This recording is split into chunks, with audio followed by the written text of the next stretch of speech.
really my goal in starting this website, and to be quite frank, I mean, I have a day job and I'm busy. I do a lot of other stuff, but I have been so blessed by the health outcomes that have come from me as a result of this way of eating, that I really wanted to make sure others got the support they needed, especially around therapeutic applications.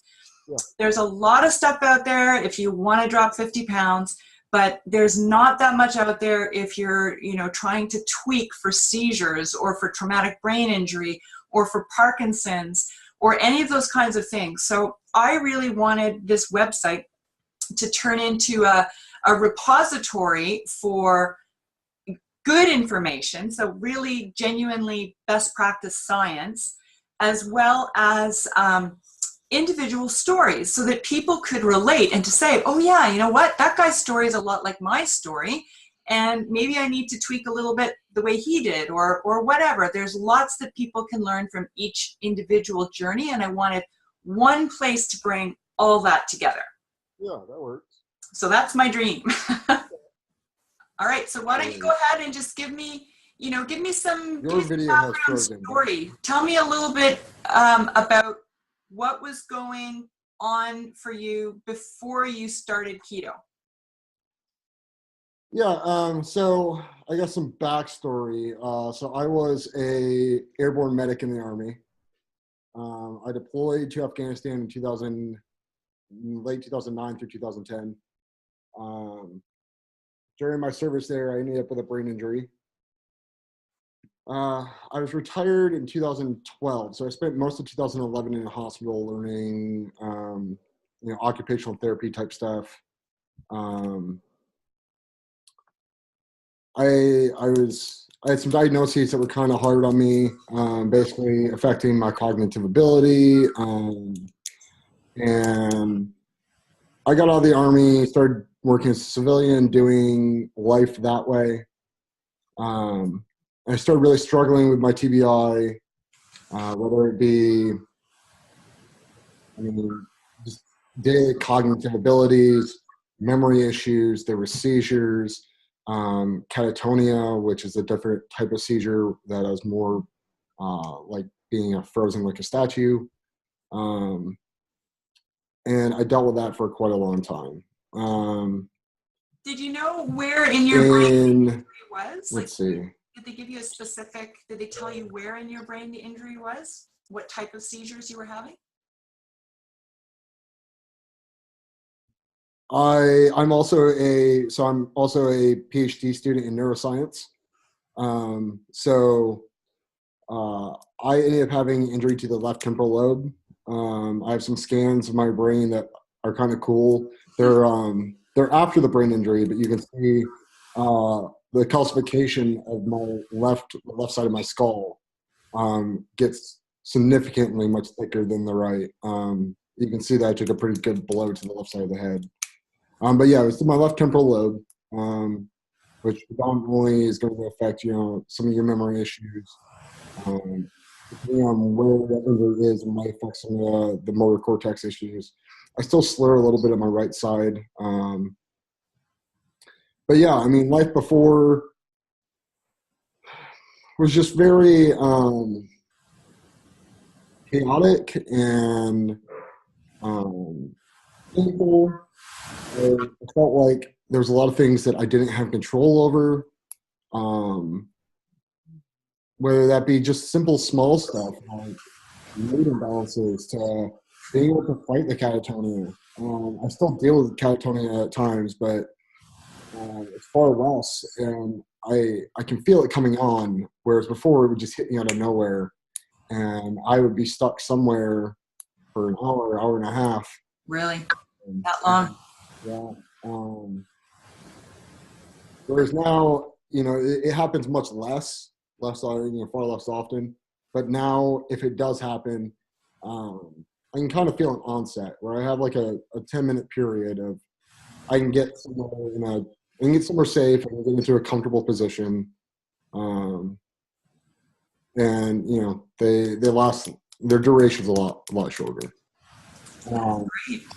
And so started a PhD program in the summer of 2016, which brought on a lot of new stressors. Mm-hmm. I also began, unfortunately, going through a divorce, which also brought on a lot of stressors. And my eating got out of hand, and the stressors started bringing on, I think the combined two started bringing on a lot more seizures. They were very intense. They were very frequent. And I started going to jiu-jitsu. I've always been active all my life, and I chose jiu-jitsu because it's the safest combat sport as far as the brain goes. There isn't a lot of striking. You don't hit people in the face. Usually you start on the ground. It's a lot about joint manipulation or neck manipulation. However, in August of 2017, I took a hard hit to the head, and I was unconscious for, I think, like 5 or 7 minutes. I went back to my neurologist because I have a pretty good relationship with my neurologist. I usually go in and get an MRI every 6 months. As for the VA, the VA system, because you're a veteran and they're a government employee, they can talk to you slightly different than a normal civilian doctor, which is a civilian person coming in. And he looked at me and said, "Look, jackass, I've talked to you about this plenty of times. You need to be either taking your meds or we need to work on your diet." I don't really like meds. The irony is I actually used to work for pharmaceutical companies, but I don't really like them. I'm not really good at being compliant with them. So I was like, sure, let's do the diet. He kind of gave me an ultimatum and was like, if you're going to do the diet, then you're going to do it all the way, because either you do this and we actually take care of you, or you need to stop doing jiu-jitsu. And I told him, okay, well, that's not going to happen. So I guess I'll do this full-fledged, and let's do it. And that's where I kind of met up with Danny. I had known Danny from powerlifting, and I knew that he did keto, and I was like, okay, I just need some accountability. I need somebody to help me with some recipes. Really, it was more accountability. I knew that he'd get on me if I wasn't doing. Sorry, were you living in the same town as Danny, or did No. you know him from the internet? We're talking about Danny Vega here, Keto Counterculture.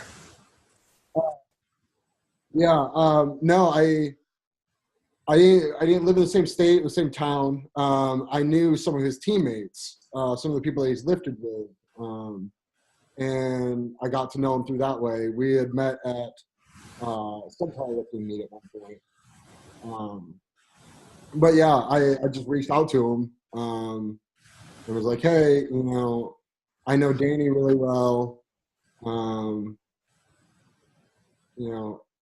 He suggested that I come and talk to you about, my diet. Here's what my doctors are saying. This is what I kind of need to do. We talked about my goals. I also was severely overweight again, which also wasn't helping physiologically with anything and everything. But that's beyond the point of this. And yeah, so I've been on now since August. Yeah, my macros are a little bit higher than what Danny set out, but my seizures are certainly under control. I haven't had a true seizure since maybe early September. That's amazing. So probably 2 to 4 weeks after you'd started the ketogenic diet properly. Yeah. So how many seizures were you having sort of monthly before you started keto compared with how many you've had since you started keto? I was having when it was at its peak, I was having like 2 or 3 a day.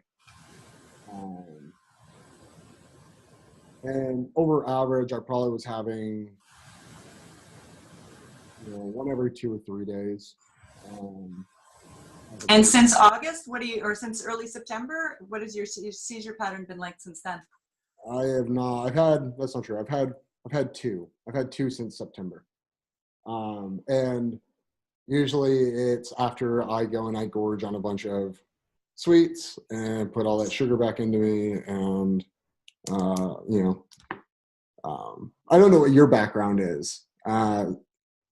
If I'm assuming through all this, you've started to realize, you know, the physiology behind. Oh, yes. Yeah, exactly. So that makes perfect sense suddenly. You know, you pump in all that sugar and you have uncontrolled regulation of firing patterns in your neurons, and that is a seizure. So the good news, though, from the literature that I've read and the scientists I've had the privilege of speaking with, is that for many of us with seizure disorders, if you are on a ketogenic diet for somewhere between 2 and 4 years, often just that length of time that you have been on the ketogenic diet means you can come off it without having seizures as repercussions. And I've known some people who've gone 2 years, and then especially with their children, 2 years being seizure free, and then they start introducing carbs again at a higher level, and they'll see an upswing in seizure activity. So they'll stop, they'll go back to keto for another 8 months or 12 months, then they'll start to reintroduce the carbs, and they won't see a seizure spike.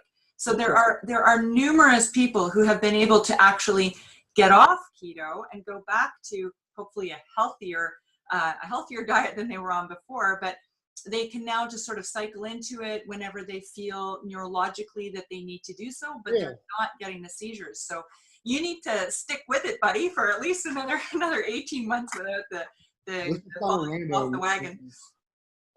It actually has some drawings on it, but I don't know if you can see that. That's gorgeous. Yeah, that's serendipitous. I forgot that I had that in my office, and it was. Oh, can you show that to me again? Just hold it up to the camera again. Yeah. So. Wow, that's incredible. Yeah. So. You look more on this side. This isn't the best section to be looking at, but as far as bone thickness on the skull on this side versus the other side, it's significantly thicker. And that one I think is probably from like a year out. So tell me what your macros are like now then. Tell me what your macros are like, and tell me, what are you doing, total carbs or net carbs, and give me an idea of what a day of eating in Jamie's world looks like. Yeah. So I lift 4 or 5 times a week. I do jujitsu 3 to 5 times a week. So my macros are usually right around 200 to 220 grams of fat a day. I usually try to take in about 150 to 170 grams of protein, and I do total carbs, and I cap that at 25. Fantastic. That's really good. I'm glad to hear, because the whole total carb, net carb thing, I think net carb can be really great for people who are using this metabolically, or they're trying to lose weight, but neurologically, and when you're trying to use this from a therapeutic perspective, that total carb angle is really the only way to go. Exactly. I also think it's just easier for people too. Trying to figure out, okay, well, some of the keto products are really good about just labeling, okay, this is how many net carbs are in it, but otherwise, I have friends that are trying to also implement this, and it's, well, but like, this is fiber, so do I count it? Sometimes I do, sometimes I don't. It's just much easier for me to just look at it. I only have to worry about 3 different types of macros. Yeah. So tell me what you're eating to get, your 220 grams of fat in, because, my macros are around 150 grams, and there are days I struggle to get 150 grams in. Lately, I've been eating a lot of Five Guys. Okay. So I will have 4 cheeseburgers, which is a total of 8 patties from Five Guys. That comes out to, so 8 patties comes out to 212 grams of fat, 172 grams of protein, and 8 carbs. Wow. Otherwise, a couple of different types of fat bombs. I have a really great cookie dough one that I like to make. It's basically just cream cheese, a full stick of butter, a little bit of erythritol, mixing in this is where the sweetness comes in. A little bit, you get, I think it's like 2 ounces for a full block of cream cheese. So 2 ounces of dark chocolate, semi-sweet chocolate chips, some vanilla extract, mix all that up, put it in the fridge for a half an hour, and then you spoon it out into, bomb servings, freeze those. Those are amazing. A lot of my fats, I do like bulletproof coffees, stuff like that. So yeah, I mean, my meats are usually red meats. Once in a while, if I'm on like a cutting trend where I'm starting to get back into like bodybuilding and show prep and stuff like that, I'll move to some of the leaner meats, and then add in. I usually try to center my carb intake around right after my workout. And then after that, it's just going straight back to my pure meats. And then at the end of the night, if my macros are still up a little bit on my fats, then I'll just do shots of olive oil. Yep.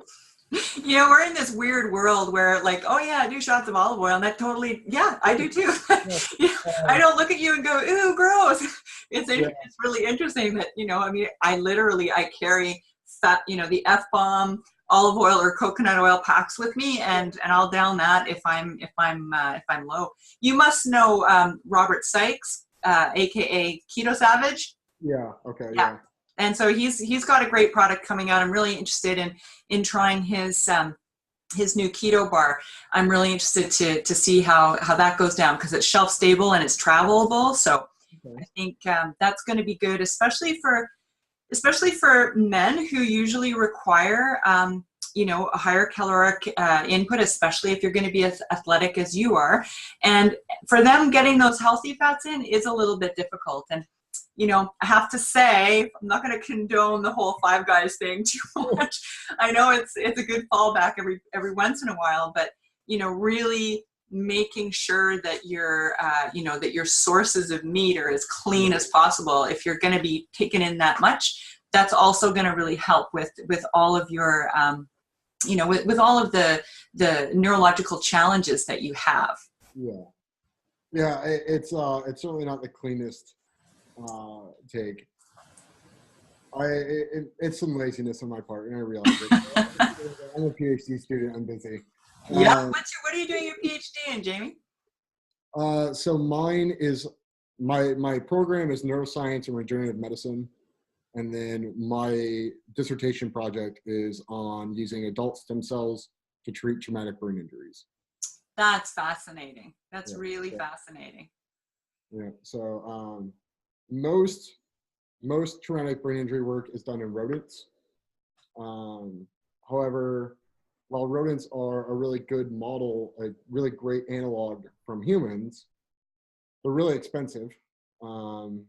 They start at about $20 at the earliest that you can buy them. And to run through a study, each mouse costs, $100 to $150. And they don't have regenerative capabilities. I use adult zebrafish, and I have been pioneering and implementing a blunt force trauma model. So, there's two types of brain injuries. There's penetrating and there's a blunt force. Lots of people do penetrating because it's easy. You can take a needle and you stab them in the brain. But the pathophysiology is very different between a penetrating trauma and a blunt force trauma. And about 97% of all brain injuries are blunt force traumas. So we're missing the majority of brain injuries. So I've been pioneering a way of implementing a blunt force trauma to zebrafish, which a zebrafish cost me over their entire life roughly $1.20. And they regenerate. You can cut out about half their brain, and in 90 days, that half of the brain will come back. Wow. So we aim to better understand, well, first off, we aim to develop and employ a brain injury model that is rapid and cheap and more efficient to the rest of the scientific community, to allow studies to be done in fish, to then move to the rodents, to then move to humans. And then secondly, to further understand the mechanisms of regeneration, how, to elucidate the factors that are playing into, neural cell death and how they trigger other, types of cells that are in the brain, predominantly glial cells, that then de-differentiate, re-enter the cell cycle, produce a stem-like cell that then divides and goes into a neuron. So that's what we're trying to do.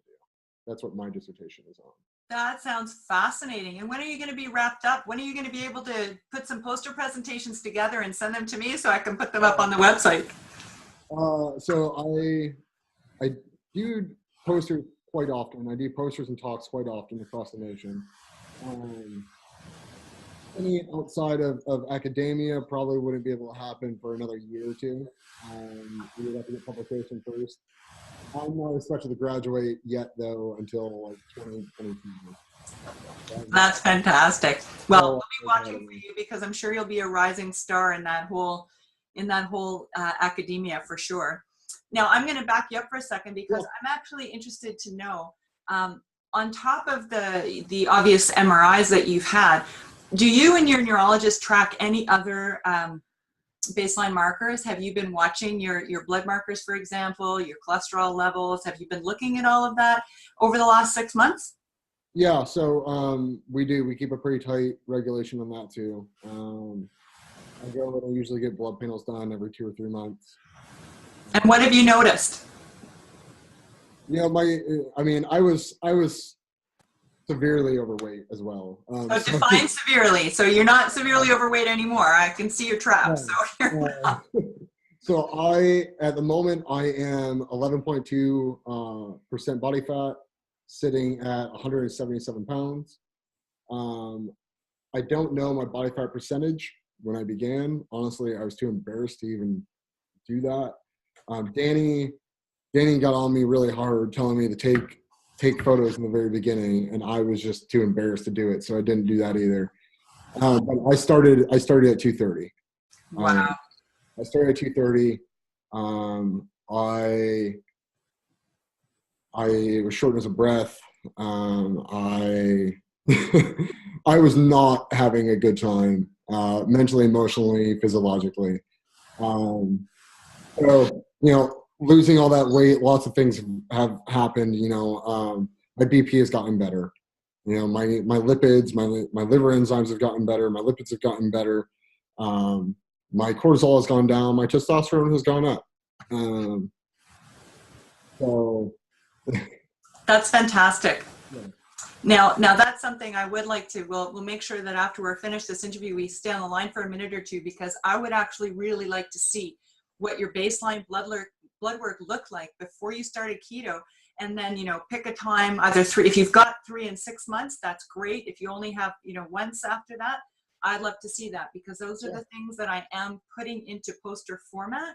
Okay. And, for example, I have a lot of people who have an idea of the year before they started keto. They saw the doctor X number of times and were on Y number of medications. Yeah. And after the year after they started keto, they saw the doctor X divided by 5 kind of thing. Yeah. And it's really quite remarkable to see, but you can also see how perhaps drug companies might really not like looking at that too frequently. But I know that's been the case for me. I can't remember the last time I had a bad cold or the flu, and the flu season this year, and I work in healthcare, so I'm constantly exposed, and most of my colleagues have taken 3 to 5 days off this year just for flu, and I have not, got to it, yet had to take a day off for that. So, I do think that this does have a major impact on, on people's immune systems for sure. I mean, the literature is pretty clear on that, but from an individual, perspective, I can tell you it certainly seems to work for me. So those kinds of pieces I would really like to hear about as well. Just also in terms of your memory, I know that, I have a left temporal lobe injury as well. My epilepsy is left temporal lobe, and I definitely have challenges with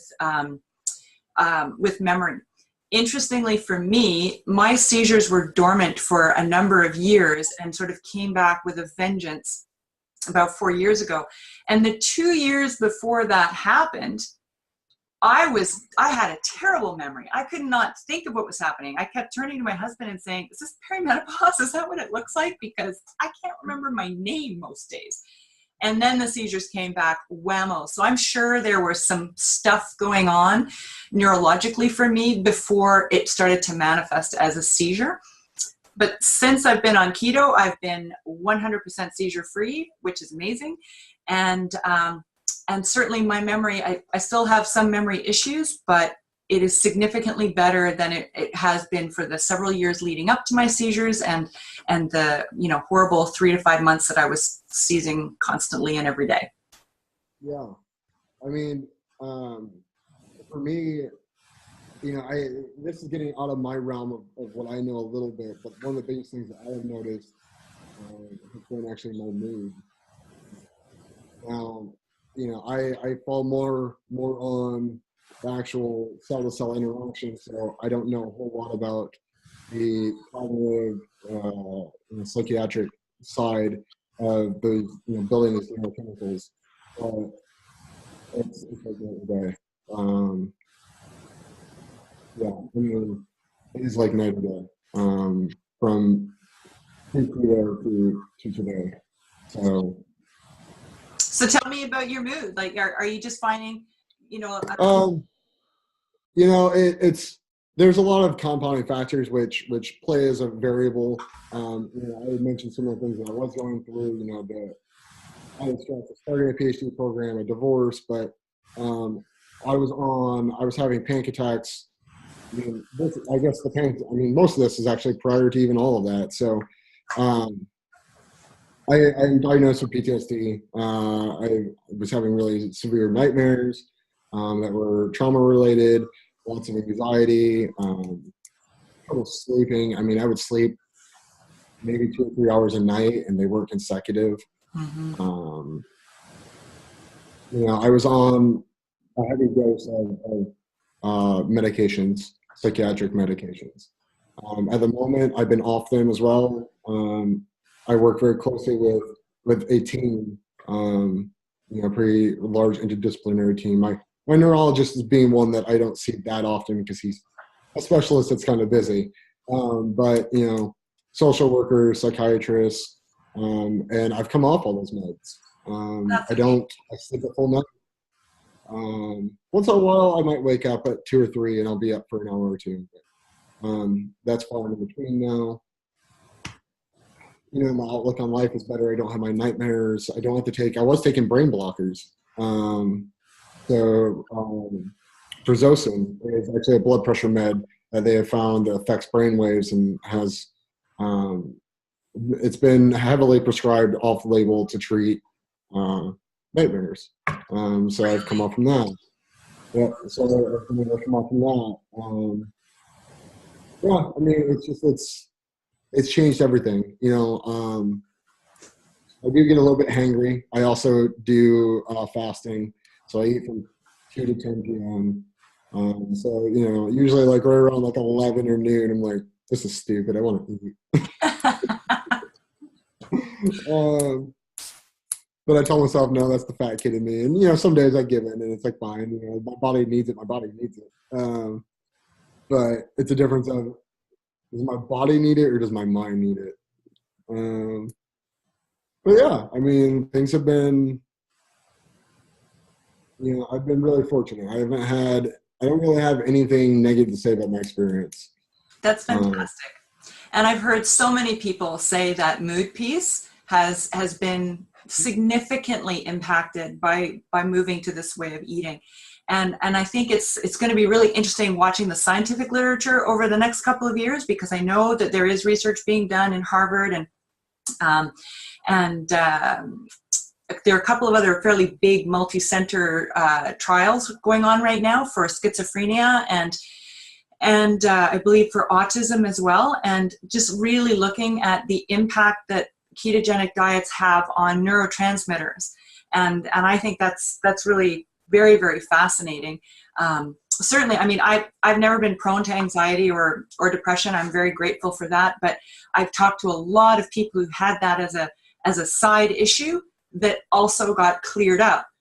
on, you know, on this way of eating.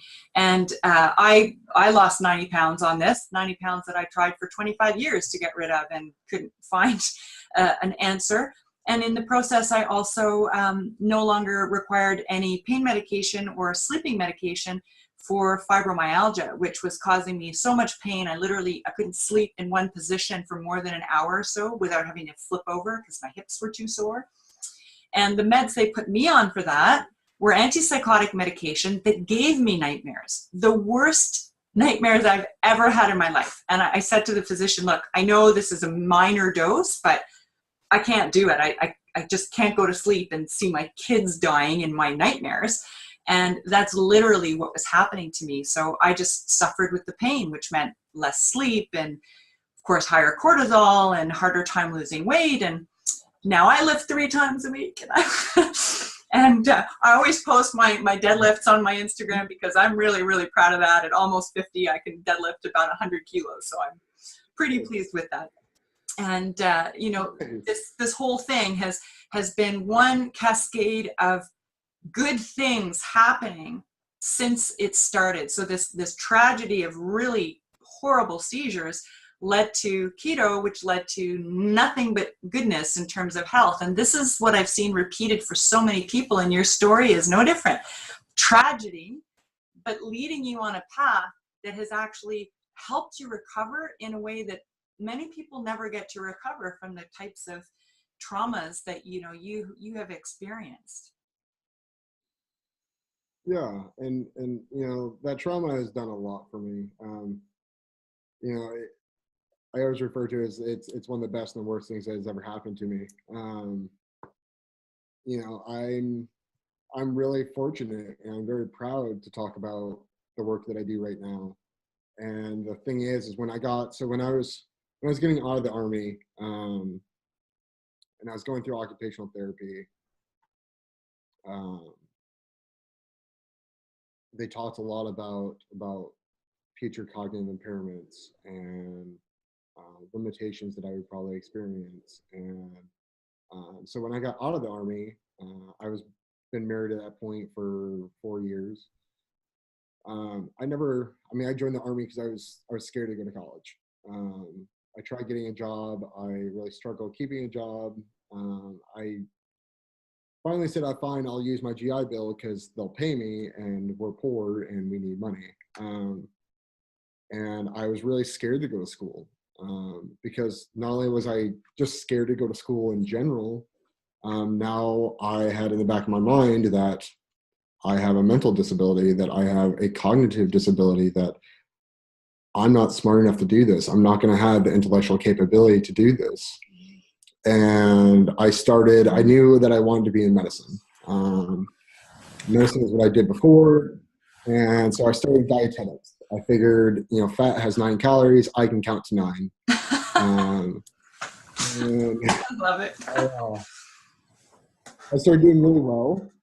And professors started to encourage me. And meanwhile, at home, I'm on the internet reading about brain injuries anyway, because I'm just wanting to know what happened to me, what to expect, and what's happening. And I started doing really well, and a professor approached me and told me, you know, I should do some research. I should actually do, like, you know, academical research.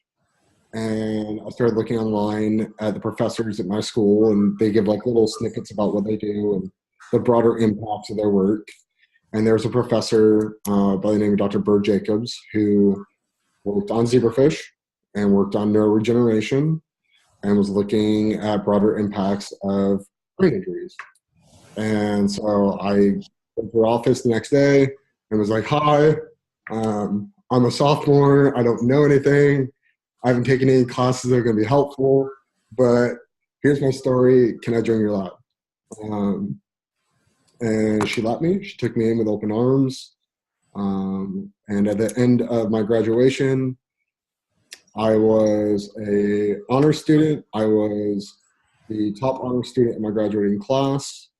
I had the winning thesis dissertation as an undergrad, and I put out my first scientific publication underneath her as an undergrad.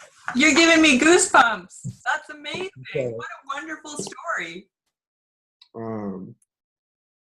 That's incredible, Jamie. You should really I be proud. appreciate it. That took a lot of perseverance to overcome that, you know, that label, right? Because that's really what it is, and we all have it. Everyone I interview has been labeled with something. You know, you've got a debilitating disease or a, you know, a cognitive impairment or whatever the case may be, and not to let that get in the way of what you really want. That's really impressive. Thank you. I've been very fortunate. I've had a really strong and really great network. And that's a really important I piece. still do. Yeah, that's a really important piece. And speaking Yeah. of your support network, who's your, I have a feeling I know what the answer is going to be, but if you had to pick sort of one person to give your keto shout out to, the person who's really helped you and influenced you in getting on this path and finding success on this path, who's it going to be?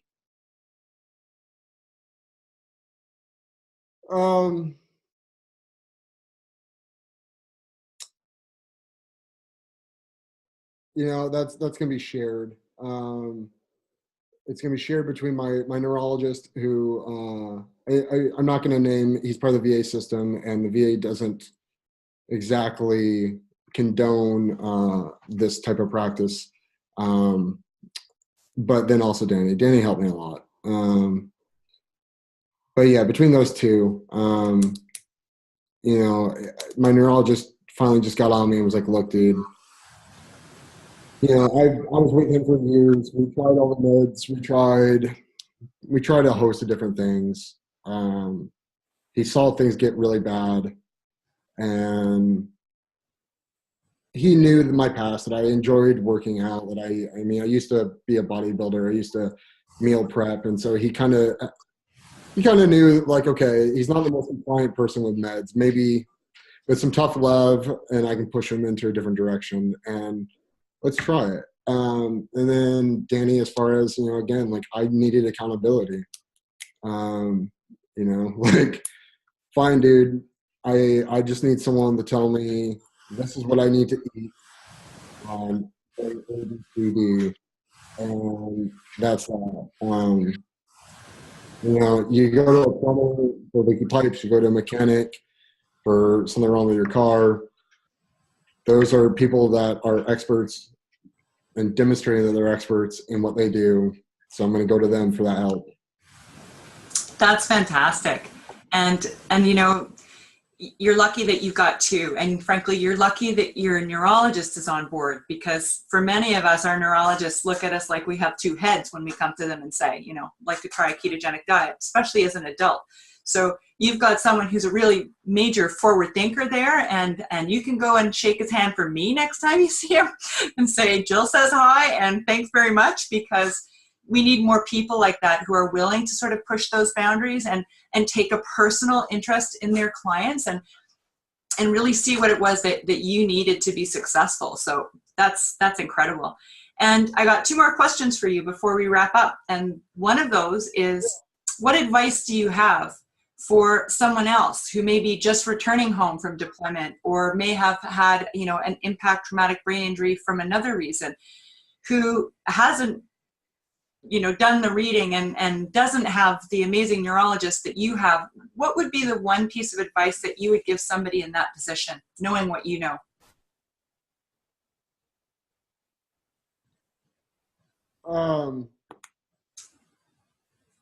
Wow, that makes me emotional.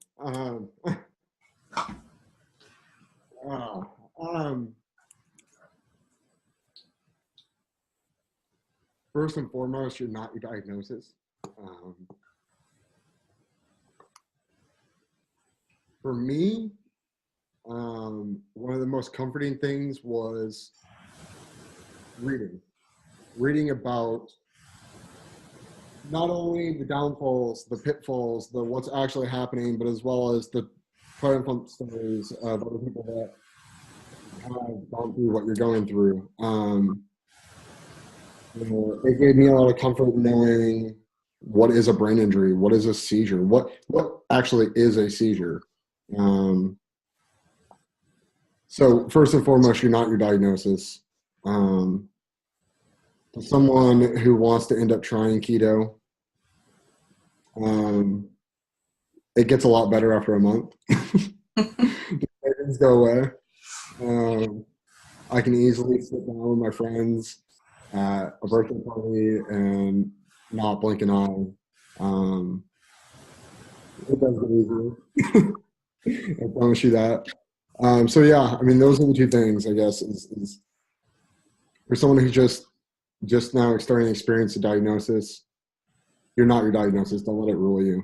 Don't let it be your identity. And to those that are getting onto keto or wanting to try keto, it's a change. Um, Try the fat bombs. They sound disgusting, but they're really good. But I mean, life gets much better. It gets much easier to. I don't consider it's no longer a diet. It's funny because my friends will be like, "Oh yeah, we gotta like you gotta eat funny because your diet." Huh? I'm like, I mean, yes, diet has a connotation of like a standard way of eating, but in American society, the connotation is that it's temporary. It's not a diet. It's not something that I'm just doing. Um, it has become life, and that's fine, and that's easy. And it becomes a life, and it becomes much easier. That's really, really super advice. And I'm hoping that once I have this up and I'll try and get it out onto YouTube as well, that other people can search it and they can, they can hear your story firsthand. And I'm sure it's going to be really motivating for many people. So I appreciate your time. And I just want to ask, as my last question, I ask everyone I interview, what are your favorite go-to resources for keto? Whatever that means to you. Give me 2 or 3 of your top, books or websites. What are your top go-to sources? And you got to promise me that you're going to send me your fat bomb recipe so that I can post that up as well. Yeah. Um, you know, I mean, I really love Joe Rogan. So We all love Joe Rogan. I I'm a want Joe fighter Rogan to too. interview me. Um, I do jujitsu. So you mix lifting, jujitsu, and keto, and you get Joe Rogan. That's just what happens. Outside of that, the, straight up, honestly, I just start Googling things that sound good to me. I find things that you want, things that you really, really are craving, and type in keto after it and just start diving in. That's how I came up with the cookie dough recipe. Was like, I was like, I ended up seeing online. It's, what is it called? Leopard spotted hippo. What is Uh, that again? Leopard spotted hippo? yeah, leopard spotted hippo. Okay. They have a bunch of different keto foods. They're super expensive, but I bought one of their cookie dough 4-packs, which was outrageous. It was like $70 for like 4 little pints, or quarts, or I don't even know. They were small, but they were also net carbs. So like each one had like 27 carbs in it. I'm like, okay, Hmm. this is like really keto friendly. And I felt like garbage after eating them, and they didn't taste good. And so I just got online and Google and went, okay, I know that there's tons and tons of people out there doing this. Cookie dough keto recipe, boom, and they just pop up like magic. And you go through, you got to dive a little bit, find ones that fit your macros. But yeah, I mean, I know it sounds stupid and simple, but that's my go-to. I think that's awesome. That's awesome.